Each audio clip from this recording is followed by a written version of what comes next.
kita akan ke Lombok ya. Cuman ini berhubung terlalu pagi, kita kan terlalu pagi nih. Jadi keberangkatannya nanti jam 8. Dingin juga, dingin ya? Dingin katanya. Tapi sebelum ke Lombok kita ngopi dulu aja ya. Ya, kita nyari tempat buat ngopi. Sekalian Kita istirahat. ngopi dulu, sekalian istirahat karena jamnya masih lama, jam 8. Jadi kita tadi dari Padepokan itu 6 jam. Pertama tuh dari Padepokan ke sininya. Yuk.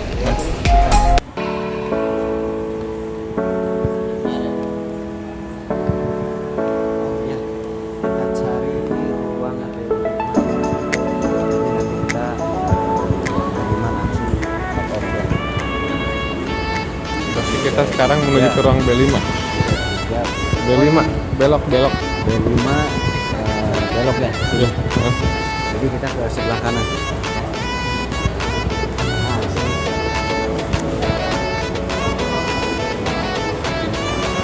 Ya.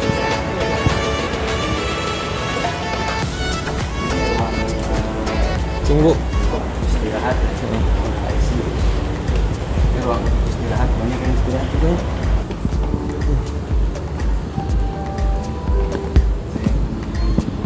Jadi ini ada tulisannya B5. Nah, jadi kita tunggu dulu di sini kurang lebih 1 jam. Sekarang jam 7.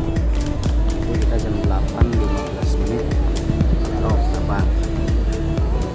Udah minum antimo belum? Biar gak mabok. Oh, belum. Enggak, katanya nggak usah minum. Ya udah, kita duduk dulu. Ya, tempat duduk lah. Itu di ujung. Nanti pokoknya dari malam seru ya. Kita di pokoknya katanya sih ada informasi ya tempatnya itu pokoknya ekstrim banget seru. Oke. Sebentar.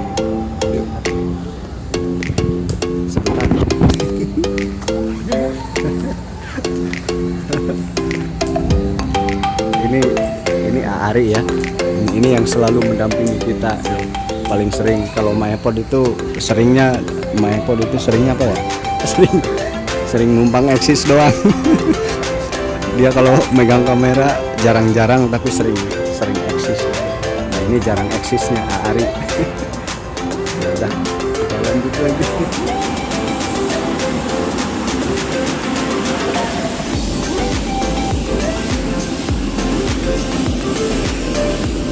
Sampai di Bengkulu ya. Nanti malam.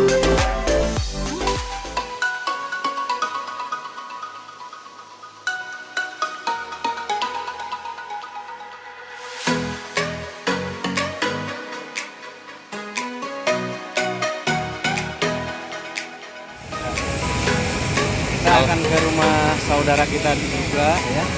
Kita tinggal di rumah beliau. Ya. Alhamdulillah mendarat dengan selamat. Mendarat dengan selamat. Kita sudah ada di tanah Bengkulu. Sampai ketemu lagi. Sampai ketemu lagi ya nanti malam ya. Ini ada mabuk nggak? Aman. Halo. Assalamualaikum warahmatullahi wabarakatuh. Selamat siang, selamat sore. Kita berada di jalan menuju kemana ya? Bingung nih, belum ada tujuan. Yang jelas Kita di lagi Bengkulu ya? Iya. Posisi kita di Bengkulu bersama sahabat petualang gaib dan bersama saudara kita di samping. Tapi nggak bisa dilihat ya, lagi fokus. Iya. Lagi fokus dulu.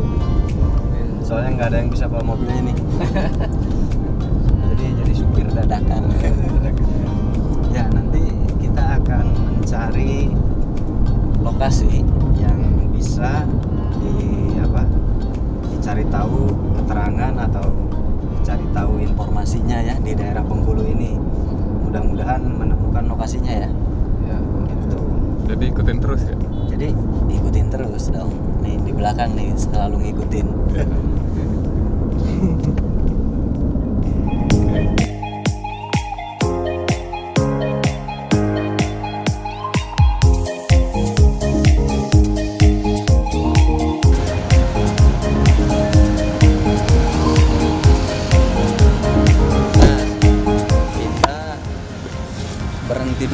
kita berhenti dulu. Tadi pas kita di dalam perjalanan melihat di sebelah kiri ini ada pantai yang cukup indah dan ramai. Jadi mata saya tertarik untuk berhenti dulu sejenak karena mumpung ada di Bengkulu nih. Ini kita ada di Pantai Panjang. Nanti kita coba ke sana. Kita ditemani oleh Mas Rahman. Ayo Mas. Ini Mas Rahman ya, yang mengantar kita ke sana kemari.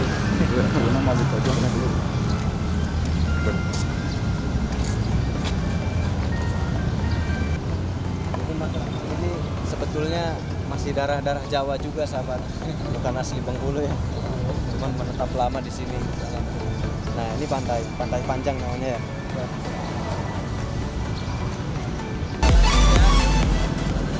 Takut-takutnya rumah adat. Sahabat, kita kali ini nyampe di rumah bekas pengasingan Bung Karno dulu sewaktu di zaman Belanda ya dulu. Karena kenapa diasingkan? Karena dianggap membahayakan pemerintahan Belanda zaman dulu katanya. Nah, jadi kita mumpung ke Bengkulu ya, selagi ada di Bengkulu, jadi kita masuk aja ke dalam, kita cari tahu. Nanti kita cari tahu dengan itu ya, pemandunya. Ceritanya seperti apa sih ya? Gitu.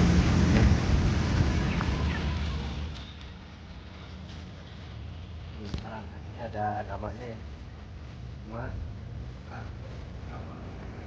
Bengkulu. Ya. Ada pemandunya ya.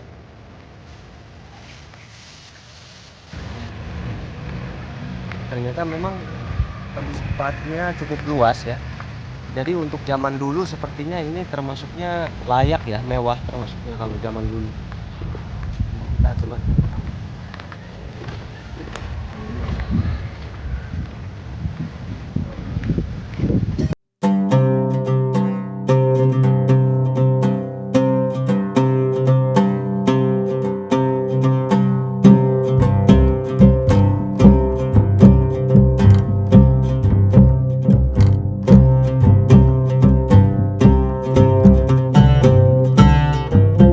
Semacam ide besar dan pemikiran besar beliau pada waktu saat beliau diasingkan ya di Bengkulu ini, terutama pasca persiapan kemerdekaan Republik ini ya.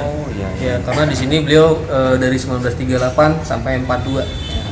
Nah di rumah ini beliau cukup lama, selama kurun waktu 4 tahun. Jadi banyak hal yang beliau lakukan ya. Jadi walaupun beliau di sini sebagai orang pengasingan, sebagai orang buangan, jadi bukan berarti beliau di sini tinggal diam aja. Banyak beliau lakukan. Jadi tidak ada waktu tersia-sia buat beliau. Nah yang nggak kalah hebatnya itu ada semacam perjalanan religiusnya beliau. Jadi beliau itu banyak mengenal Islam dan mengamalkan agama Islam pada waktu saat beliau di sini. Dengan siapa? Saya Zikru. Asli sini ya. Salah. Jadi kita kesini hanya ingin tahu tentang sejarahnya aja. Iya. Kalian lewat jalan-jalan. Ya. Baiklah, teman abang. Jadi ini ruangan kerja beliau. Di ruangan kerja beliau ini masih ada terdapat koleksi-koleksi buku yang pernah beliau baca. Jadi luar biasa banget ya. Jadi pada waktu saya beliau di sini, tadi ada sekitar 320 buku yang pernah beliau baca. Jadi walaupun beliau di sini sebagai orang pengasingan, sebagai orang buangan, tapi kelihatannya ini membuktikan bahwasanya beliau masih tetap bisa berkomunikasi ya ke dunia.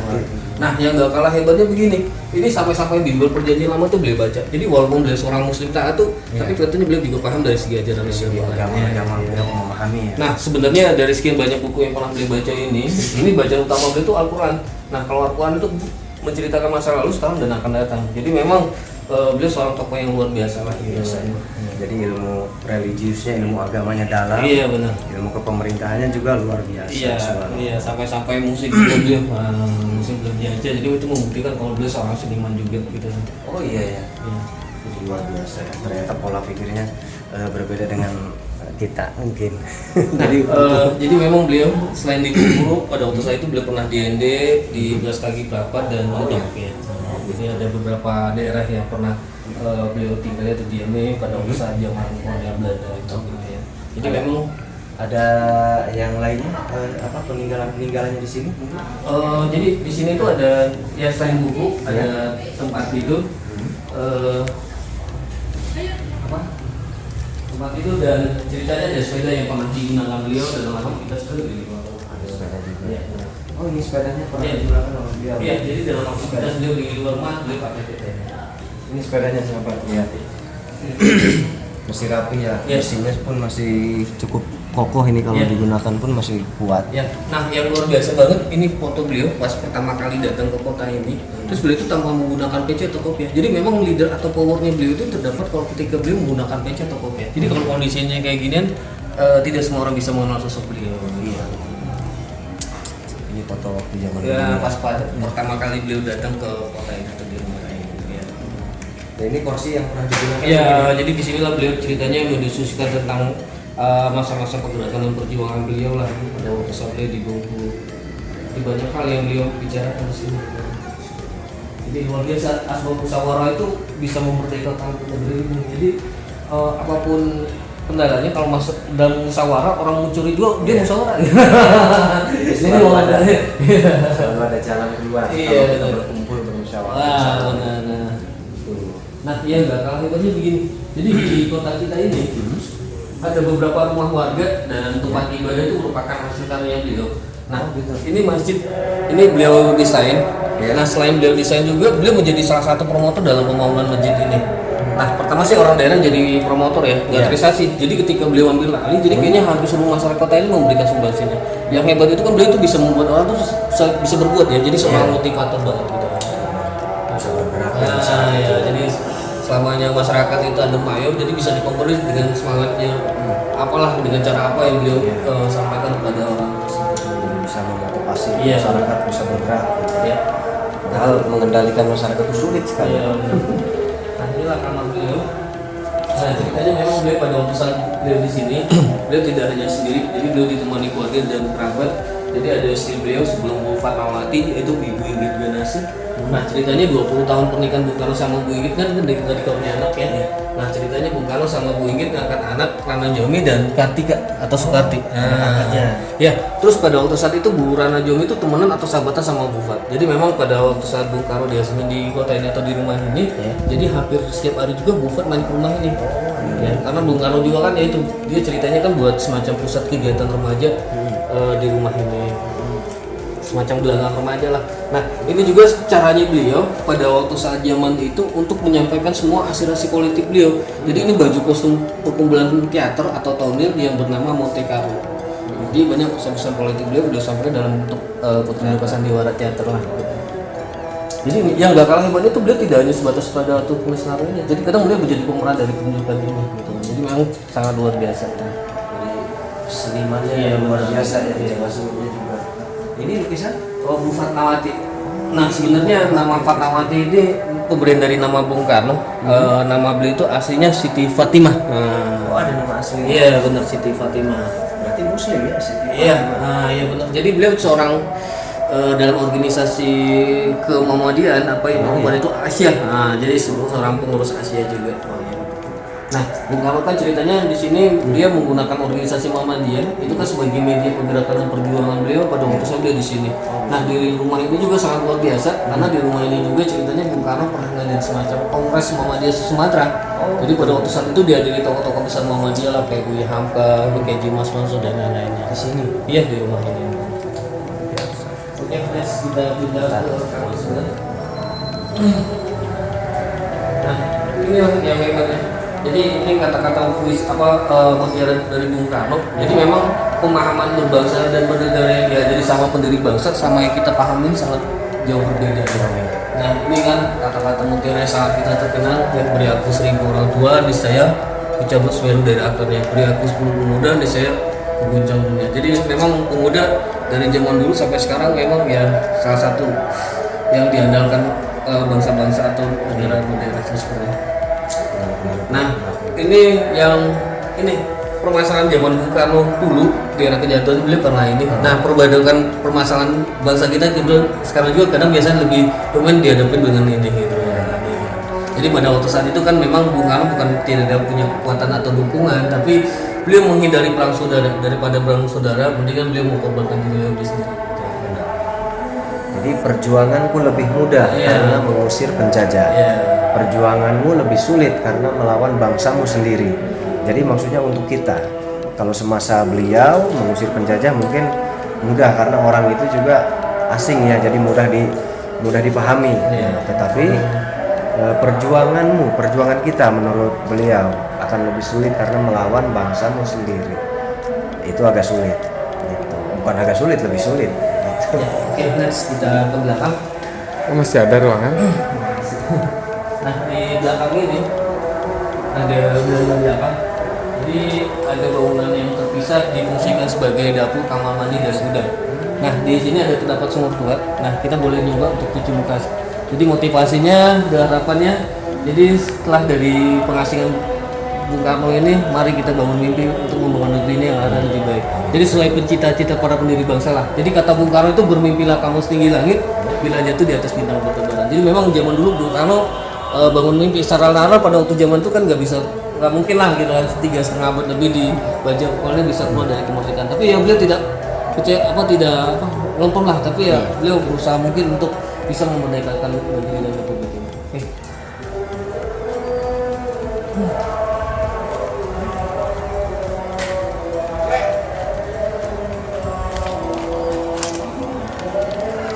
Berarti ini sudah diperbaiki. Ya. Nah, yang uniknya dari air ini, jadi kan di sini hanya berjarak 800 meter dari laut. Airnya nggak sih, nggak payah. Terus bila mana kita cuci muka tuh enaknya tingkat kesegarannya, nuansanya kayak pegunungan.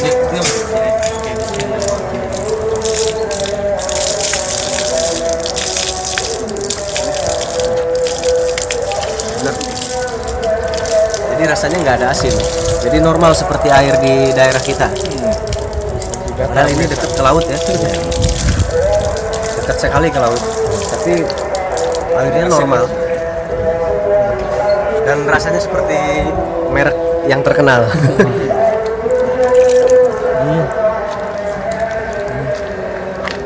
Tadi saya meminumnya loh.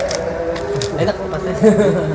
Jadi kayak merek air mineral yang cukup bagus. Nggak ada rasa kayak biasanya kan ada zat besi gitu kalau sumur ya. Ini enggak. Jadi yang beda ya meja makannya. Jadi dia bercengkrama keluarga dan lain sebagainya di sini. Jadi oke, ada pertanyaan? Udah cukup. Terima kasih untuk informasinya. Nah, ini mungkin ada hikmah yang petik nanti di sini ya. Kita bahas sedikit. Kita kembali ke sini dulu. Di sini dulu sebentar.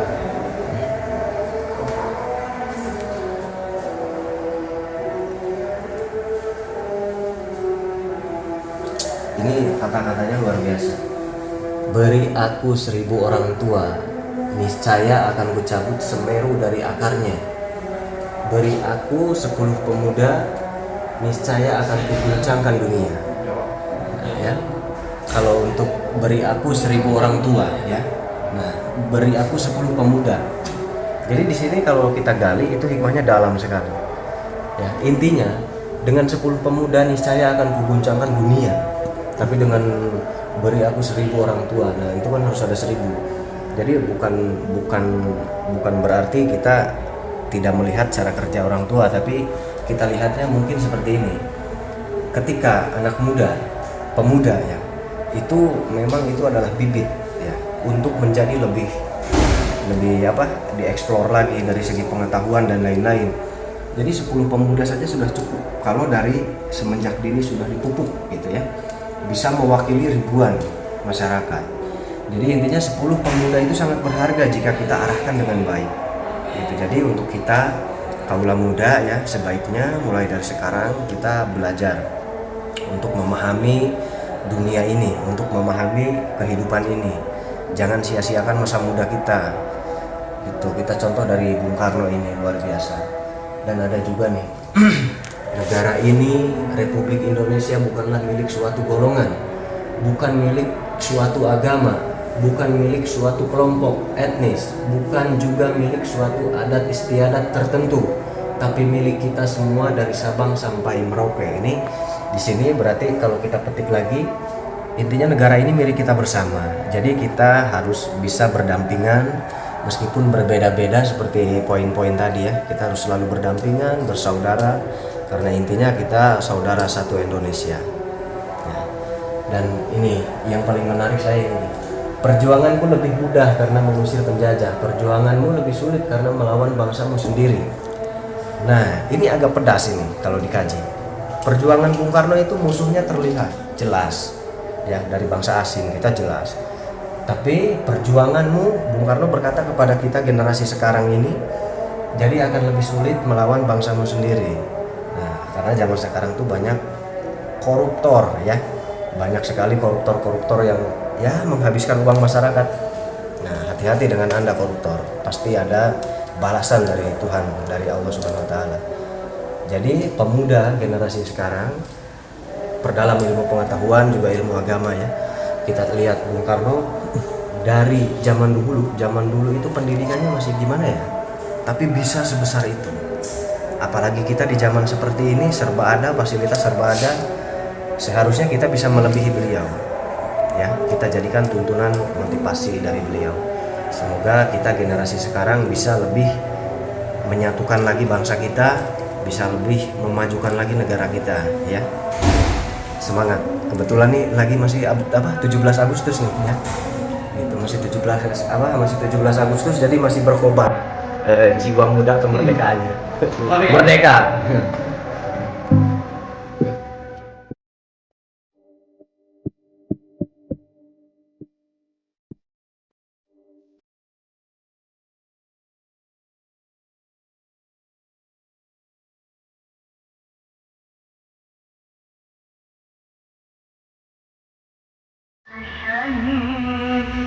Kita sama saudara kita, sama Mas Rahman. Jadi Mas Rahman yang selalu mendampingi kita. Alhamdulillah ada temannya. Ayo Mas.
Puji-pujian ini nadanya, karakternya kuat banget. Sepertinya irama yang dibawakan ini, yang dilantunkan ini, sepertinya sudah ada dari zaman dulu ya. Ya Allah, saya merasa seperti mau menangis, membayangkan zaman dulu itu seperti apa. Ya, ini karakternya kuat banget.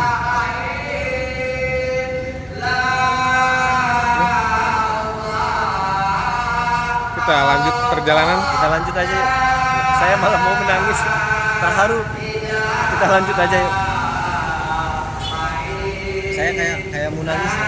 Jadi benar-benar membayangkan zaman dulu tuh kayak gimana gitu. Nggak kuat, nyesek gitu di hati. Ya udah kita lanjut aja. Sahabat, kita mampir dulu ya. Kita mampir lagi. Ini ada Tugu. Ini Tugu ini dibangunnya waktu zaman Inggris ya. Nah, waktu zaman Inggris. Jadi di sini sempat dijajah oleh Inggris zaman dulunya. Ya, jadi Gitu. jenderalnya terbunuh. Oh, jenderalnya terbunuh dan Ya, otomatis dikebumikan di sini. oh gitu. Oh, di bawah ini atau di mana? Sini makamnya. Oh, katanya tapi kurang jelas. Nah, ini banyak juga yang main-main. Banyak yang main. Ini Tugunya ya. Ya. Ini kita masih di Bengkulu, sahabat. Masih di Bengkulu dan banyak juga pemuda-pemuda jadi tempat rekreasi nongkrong ya. Sama juga buat nongkrong. Tapi ini kayaknya dikunci ya. Kayaknya dikunci.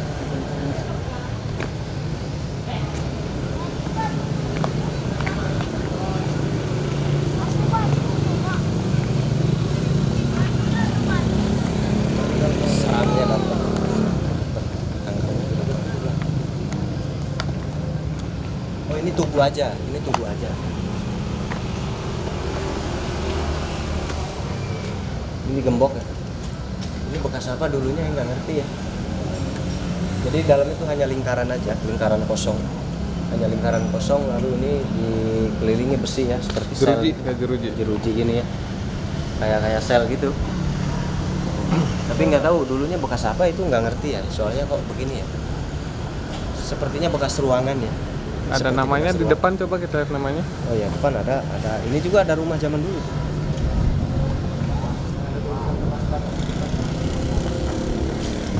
Ini ada rumah zaman dulu juga ya. Dan ini juga ada tugu lagi ya. Jadi tugunya ada juga, tapi yang ini kayaknya belum sempat jadi kayaknya.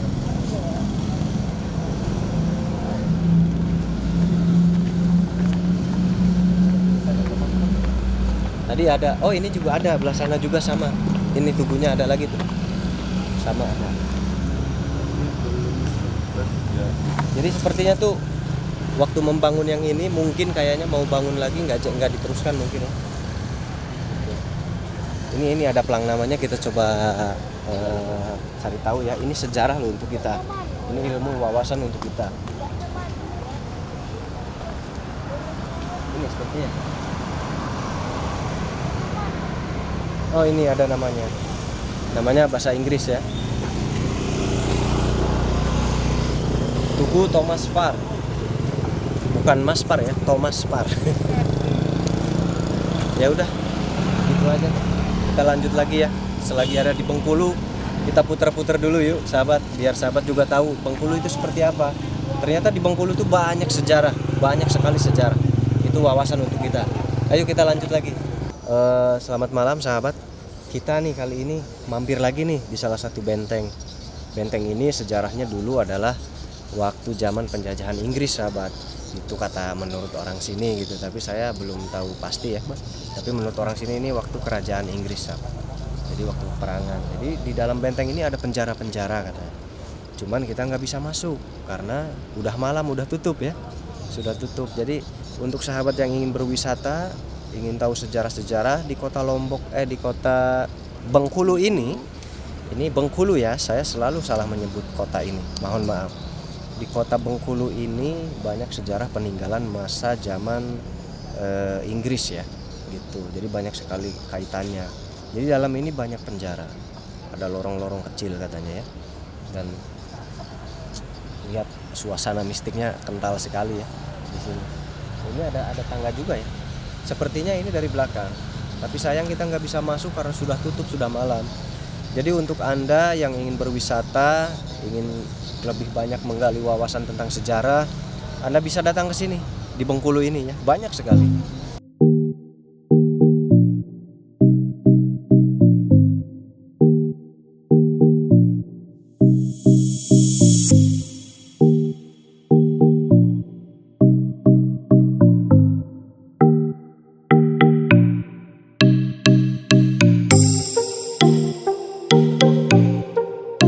Kalau menurut masyarakat disebutnya Benteng Marlborough katanya gitu. Tapi itu ada tulisannya Marlborough. Marlborough. Nah, bahasa Inggrisnya apa tuh nggak ngerti ya. Jadi di kota Bengkulu ini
penjaga, jadi kita mau masuknya jadi gimana ya, nggak enak juga mau masuknya soalnya penjaganya nggak tahu di mana.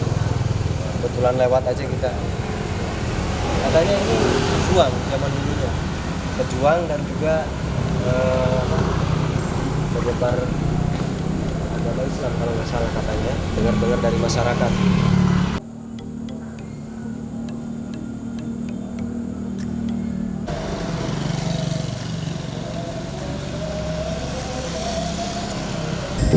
Assalamualaikum, selamat siang. Jumat pagi kita kembali ke Padepokan ya. Kita selesai menjalankan tugas. Alhamdulillah lancar semua, tidak ada makan lagi sahabat. Cepat sampai lancar ya, tidak macet nanti di jalur tol Cipali biasanya macet ya. Kita sudah sampai di bandara ya.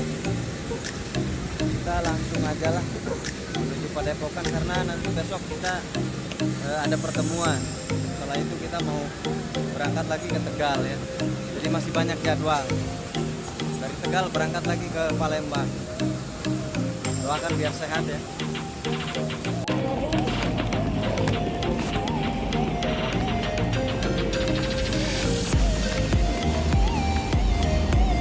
Exit.